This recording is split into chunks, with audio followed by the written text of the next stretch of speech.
If you eat too many ultra-processed foods, you could be starving your gut microbes, and they'll get hangry.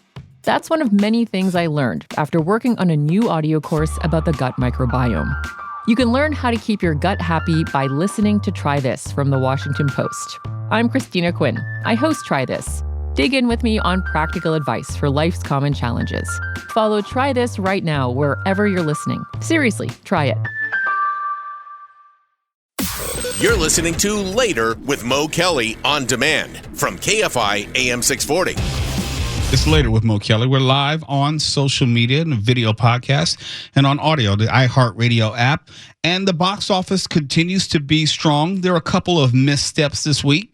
But number one, again, was Superman. It brought in another $58 million domestically. Its worldwide haul after 2 weeks is $409 million. It is tracking just slightly ahead of Man of Steel. That's the previous iteration of Superman by producer and director Zack Snyder. And I think that will be the comparison point. If this Superman does better than that Superman, it stands Warner Brothers and DC movies in a good place if it can show improvement relative to those properties and titles. But we're still a few weeks out.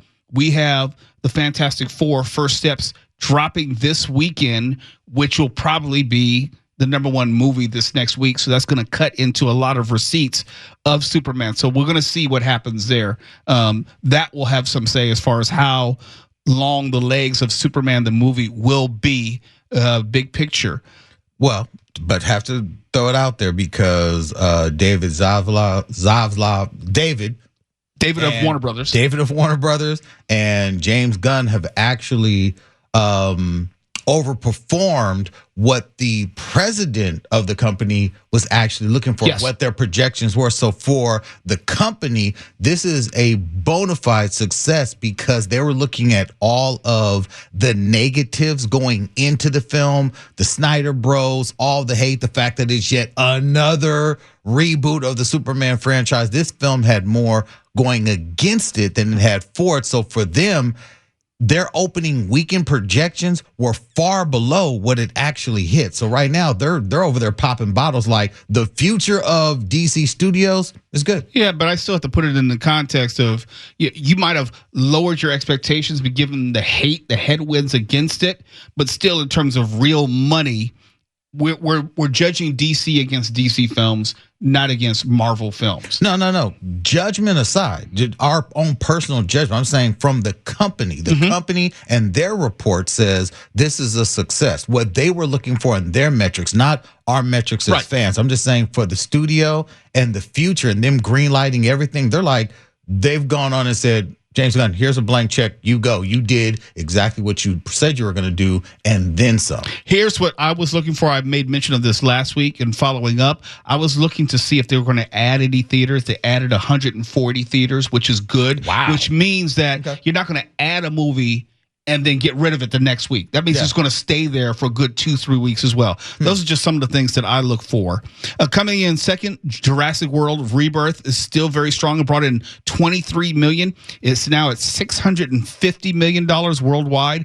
And interestingly enough, it has more international take than domestic. 373 million international, 276 domestic. Whereas we may be tired of this dinosaur franchise, the rest of the world is not. And languages aside, dinosaurs translate much better. Did you see it? Yes, I did. Was there any international connection or any reason why you could think it would do so good overseas besides dinosaurs being universal? Yes, there is an international component as far as where it's set. It talks about what else is going on in the world versus vis-a-vis dinosaurs. Yeah, and also it's not America focused like the first trilogy was. It's not about John Hammond and his vision of an amusement park. It wasn't about like the amusement park that finally opened, I think, in the second trilogy. This is more of an international feel to it. Okay. Which may be part of it. Coming in third, talking about some missteps. I Know What You Did Last Summer. That sequel / reboot only brought in $12.7 million. It did $24 million worldwide. I think expectations were a little higher for that. Mark, were you interested in it as a slasher film? No, I can't stand that stuff. That I had no desire to see that, even to review it and possibly dump on it. It just seemed like a complete waste of everybody's time. It seems that way. And for what I've heard and seen with every review, anecdotal, word of mouth, nothing positive to say about it. No, I haven't looked at Rotten Tomatoes since last week, but it had something like a 38% going in. I don't know what it is now. Coming in fourth, nobody asked for a Smurfs movie, but they got one. And they spent $58 million on it. That was the budget. It only brought in, $33 million in this first week worldwide, $22 million international, $11 million domestic, which says it'll make its money back probably by the third or fourth week. But it's not going to be a great moneymaker. I mean, who was talking about the Smurfs? Do they still have a cartoon on anywhere? Do they have any type of merchandise? No. I don't know what it was a vehicle for. Isn't it a vehicle for Rihanna? It is. Well, it that is too. only a vehicle for Rihanna. Explain. She's the star. Yeah. She's the star of the film. She's Smurfette. I have no and idea. She's the biggest reason why anyone would bother going to go see this, because it's Rihanna's first starring role. She's starring as Smurfette. And it's also kind of reached another audience, I think, because has it though? Really? Well, Yeah. for kids, I mean, because now they brought it back in the movies. I mean, which kids though? Yeah, 'Cause you who's have to have gonna a see lead. it? I don't know what kids, but I mean, this because is if like you care about Rihanna, you're not a kid. No, not those kids, but this is like the third or fourth one they've done. So. Yeah, that's what I'm saying. And So- I don't know if the younger, like if Tuala's daughter or younger is going to see this movie. I don't know who it's for. I really don't know. And I would agree, Foosh, if there was what Mo was asking for, some type of cartoon or some type of something that was out there to make kids say, "Oh, I want to see a film about the Smurfs." Younger kids, It was even barely my daughter's advertised. age. So it's barely advertised, and there is no lead-up cartoon for the kids, same kids who went to go see and took not Moana, but the Lilo and Stitch. took that to $1 billion. That audience, they don't know anything about, the Smurfs versus Lilo and Stitch. There's cartoons all the time on Disney Plus. They show the movie nonstop, so there's a level of familiarity with kids versus Smurfs. It's like, what are these blue things that are talking? What's happening? Since you mentioned it, Lilo and Stitch came in seventh this week. It's now across $1 billion.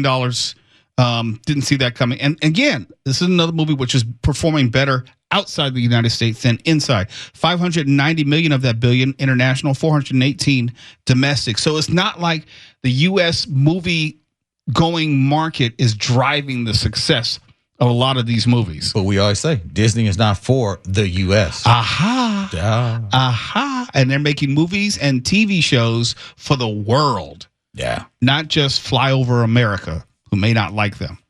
It's Later with Mo Kelly. When we come back, we're going to go out in the open seas and tell you about a Royal Caribbean vessel where 140 people got sick. And it's the same vessel that both Tawala and I were on the same itinerary, going to the same place in Mexico. So we have a little bit of insider knowledge. I hear a lot from people that there are days where it's hard to read a single news story. Forget actually being caught up. But I host a podcast that can fix that. It's called The Seven. 7 stories every weekday by 7 a.m. Eastern. And here's the other thing. It's short, less than 10 minutes, in fact. I'm Hannah Jewell. The 7 podcast will turn around your morning and get you caught up. Check it out and follow The 7 wherever you listen to podcasts. You're listening to Later with Mo Kelly on demand from KFI AM 640. KFI AM 640 is Later with Mo Kelly, live everywhere in the iHeartRadio app. Chateau Les Mots. We had the 4th of July spectacular, and we had the live broadcast. After the show was over, after we sent Jackie Ray and her drunk ass home, after Carnisha stumbled to the car, after all that, I was having a conversation with my wife, and we were thinking about what if we did like a cruise, and then we could open it up to listeners, and they would join us for like the 4th of July weekend. That would be something we could think of doing. When I read this story, it's like, maybe not. Maybe not. Because there was a gastrointestinal outbreak aboard a Royal Caribbean cruise, which sickened more than 140 people over the 4th of July weekend. And it was on the Navigator of the Seas, which had departed LA for a round-trip cruise to ports in Mexico. It's the exact same ship that Tawala and I were on. on the exact same itinerary. So we know this ship from bow to stern. The report indicated that 134 of the 3,914 passengers and 7 of 1,266 crew members, that's key. In other words, few of the crew. So they kind of know how to avoid some of this stuff. Experienced symptoms such as diarrhea, vomiting, abdominal cramps at some point during the cruise. And we're only talking like a 3-day cruise. We're not talking about one of those 7-day cruises. It could have been more if the cruise lasted longer. As it turns out, quote, the health and safety of our guests, crew, and the communities we visit are our top priority, close quote. That's a spokesman for Royal Caribbean.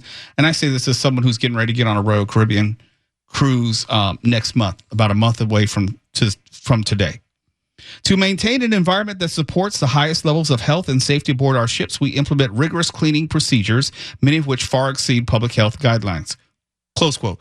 Tawala, I'm not even going to preface this question. What do you remember about the rigorous demands of cleanliness on the ship? It was nonstop.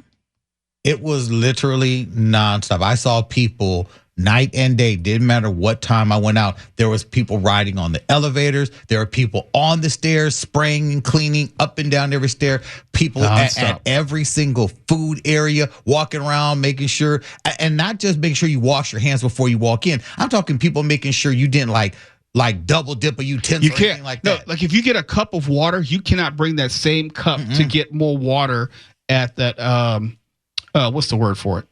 Beverage dispenser. Beverage dispenser. Yeah. They will say, "Here, new cup." Right. They have give some a new right cup. There. Yep. Here, have a new cup. They will not allow you into the food area without you washing your hands. They will keep you out, and they usually sing a song.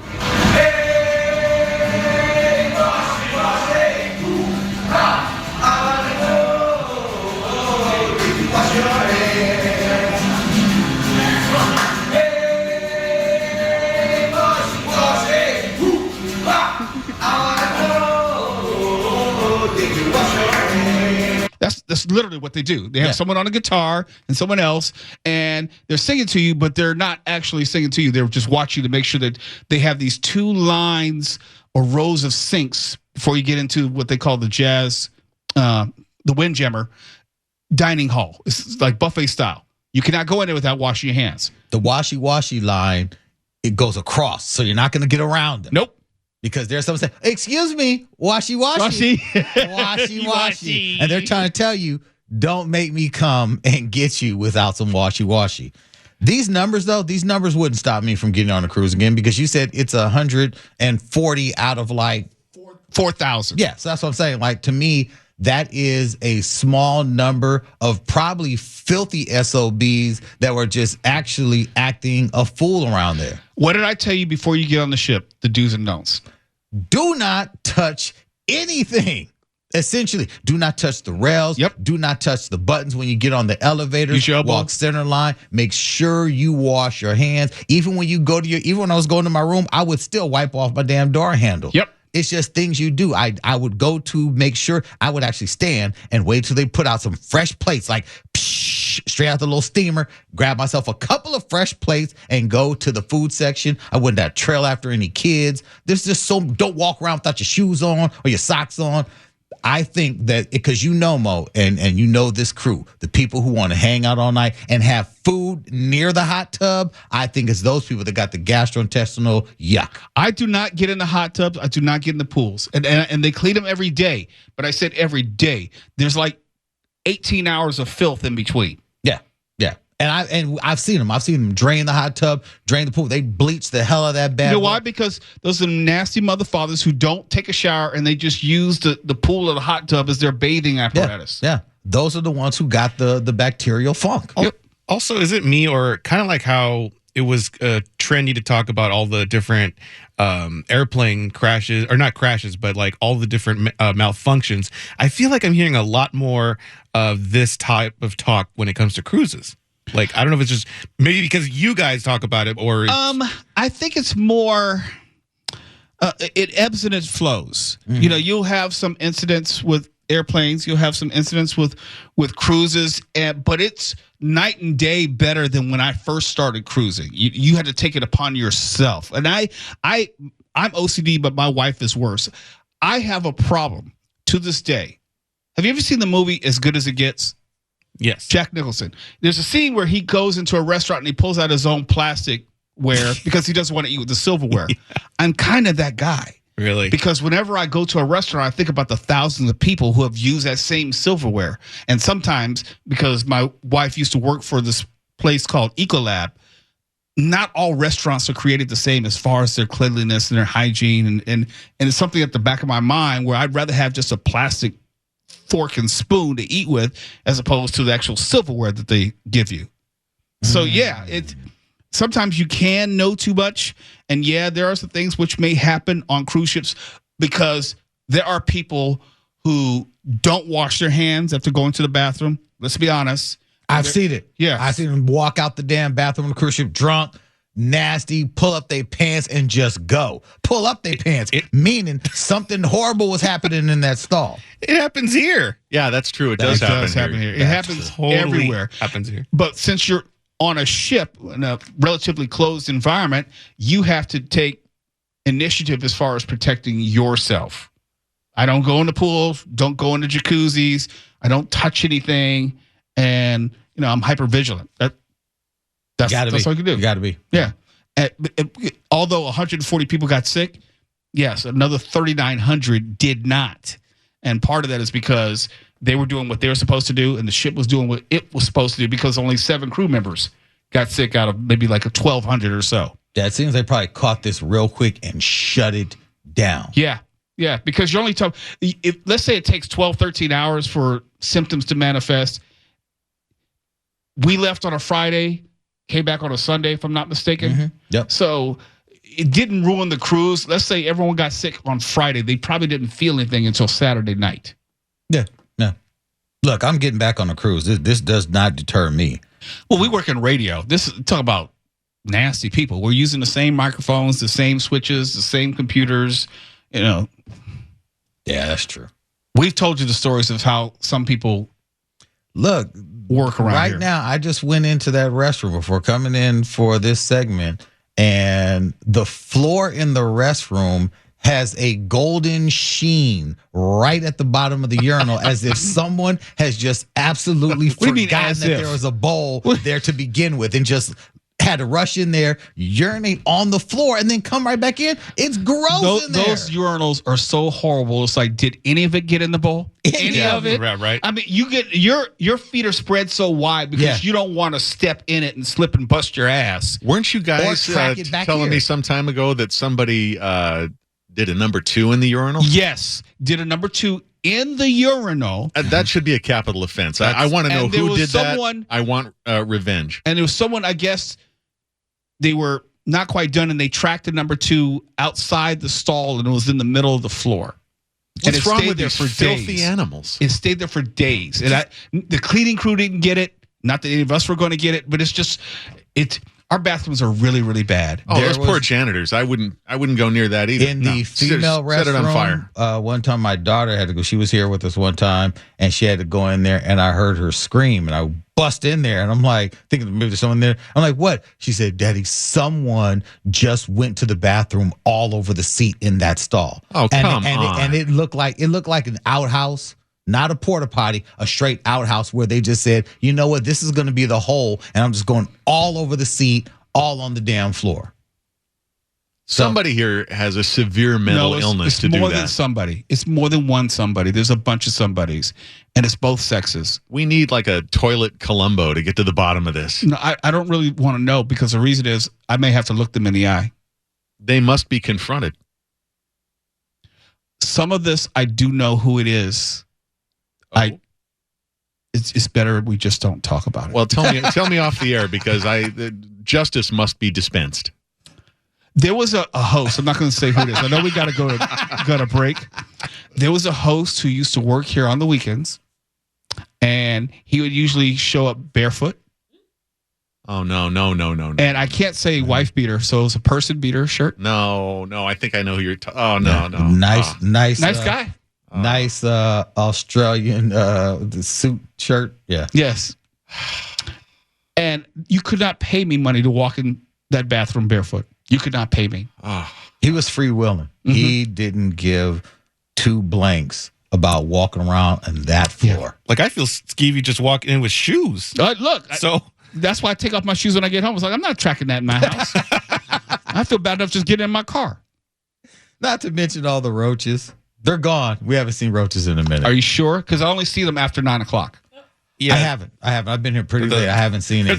they're the late night shift. Oh, they were giant. Somebody just threw a saddle on them and rode them out of here. Yeah, they were big. When we come back, we're going to say goodbye to Malcolm-Jamal Warner. It's Later with Mo Kelly, KFI AM 640 live everywhere in the iHeartRadio app, and we're still live on YouTube as well.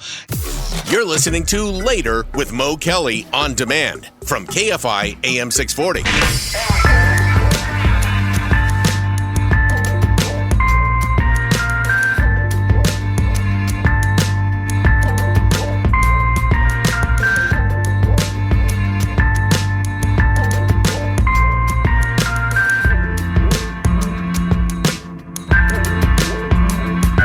KFI, it's Later with Mo Kelly, live everywhere in the iHeartRadio app.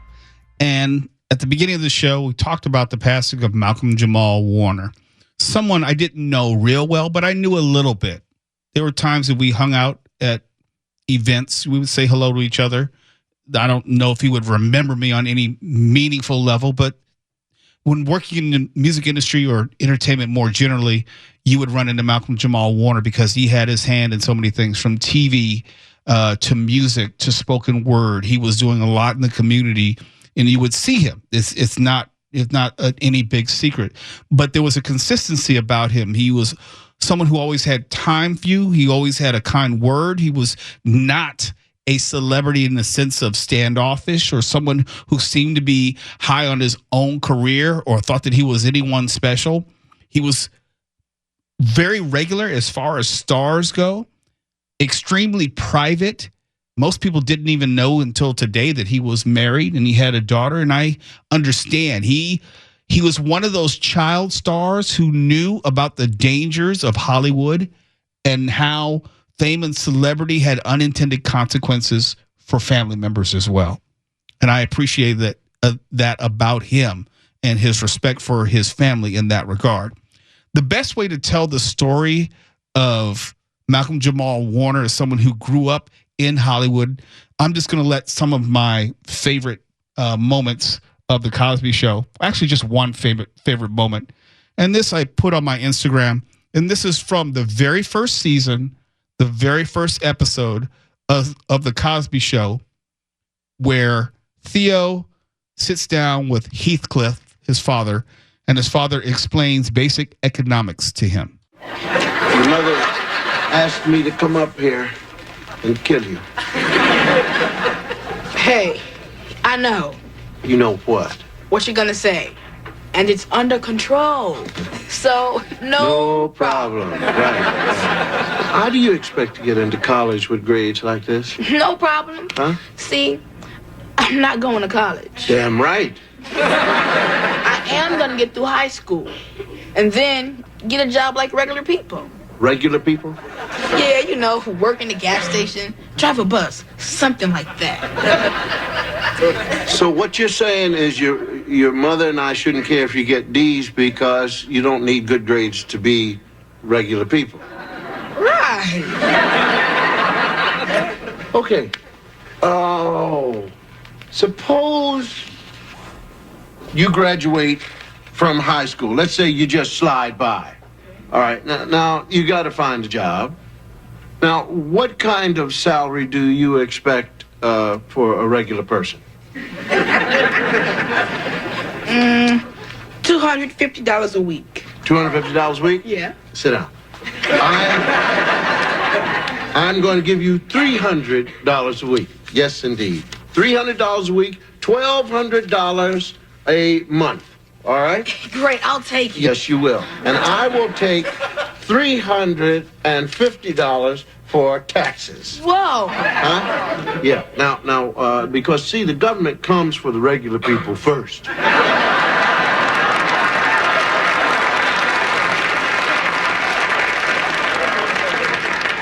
Now, how much does that leave you with? $850. All right. Now, you've got to have an apartment because you are not going to live here. So, an apartment in Manhattan will run you at least $400 a month. Wow. I'll live in New Jersey. All right. You live in New Jersey, you've got to have a car. I'll ride a motorbike. You need a helmet. Figure $100 a month for clothes and shoes. Figure 200. I want to look good. Okay, so what does that leave you with? $200. So, no problem. There is a problem. You haven't eaten yet.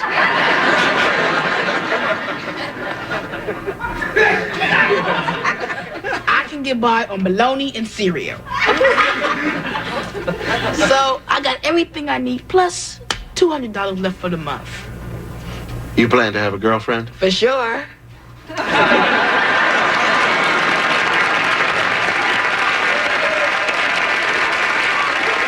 And if you never watched The Cosby Show, you didn't notice that there were a lot of stars who got their start on The Cosby Show. Someone like Adam Sandler, his first gig was on The Cosby Show, and they caught up to Adam Sandler, E! Entertainment did, on the red carpet tonight. And they asked him about the passing of Malcolm-Jamal Warner. I hate to bring up the sad news, but news did break today of the untimely passing of Malcolm-Jamal Warner. I can't believe it. I can't believe it. And you got your start on The Cosby Show. Smitty, Justine is going to hate you for this. Why? Because once she spends an evening in this limousine with us, the rest of her life is downhill. I was very, Malcolm was so nice to me when I was on the show, and we had such good times together. I was probably 18, and Malcolm was probably 17, 16, I don't know. Wow. And we would take walks together, all of us, and pick up food, talk, played basketball, hung out on the weekends, went to parties together. He was so good to me as a person, and his mom was amazing to and I'm just sending my love to the family.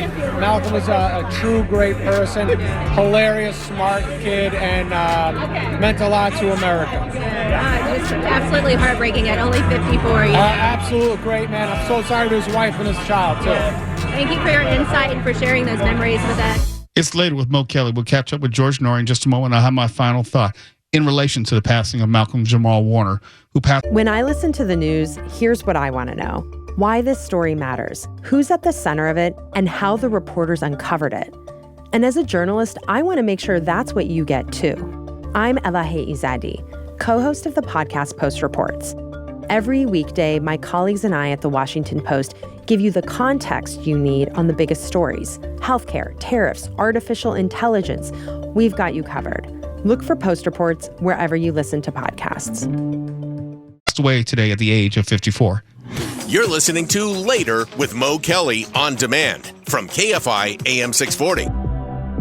It's Later with Mo Kelly, KFI AM 640. We're live on social media and the iHeartRadio app. Coming up in just moments will be Coast to Coast AM with George Norrie, and I always look forward to my conversations with him as he joins me. George, how you doing, sir? Great, Mo. It's good talking to you, my friend. We're going to be talking about an astrologer from the 1500s, Nostradamus, with an expert, and then later on, UFOs and how they changed one man's life, just like you. I was going to say they changed my life, so it's more than one man's life. Two. Oh, and by the way, we have your dream expert set up to come on this week. You'll love him. Thank you so much. Okay, my Talk friend. soon. Bye. And before we go, I want to kind of finish where I had begun. I said at the beginning of the show, be sure to check on your Gen X friends. We may not be doing all right. The sudden and untimely passing of actor Malcolm-Jamal Warner is probably hitting harder than most. And there are a number of reasons why. The Cosby Show was only on for 8 years, 8 seasons, but it dominated all of television for those 8 years. And let me give you some perspective. TV Guide listed The Cosby Show as, quote, TV's biggest hit in the 1980s, close quote. adding it, quote, almost single-handedly revived the sitcom genre and NBC's ratings fortunes, close quote. You may not be old enough to remember how big a deal The Cosby Show was. The Cosby Show also spent 5 consecutive seasons as the #1 rated show on television and, along with All in the Family, if you remember that show, is the only sitcom in the history of the Nielsen ratings as the #1 show for 5 seasons. This, in a world largely pre-cable dominance and definitely decades before the word streaming passed anyone's lips. The Cosby Show touched virtually everyone in America in a TV sense during that era. Gen X may not be all right tonight. That's because we collectively grew up with The Cosby Show. Depending on your exact age, you felt some affinity to one or some of the Cosby kids. Maybe you found yourself in similar straits as those fictitious kids did, or you had a similar relationship with your parents as they did. But The Cosby Show changed television, and Malcolm-Jamal Warner was right at the center of it. It defied stereotypes, and it raised the caliber of television sitcoms. Yet in this sordid circle of life, Gen X, which includes me, now has somewhat gotten used to losing the TV dads and moms of that era, in the way most of us have lost our real mothers and fathers.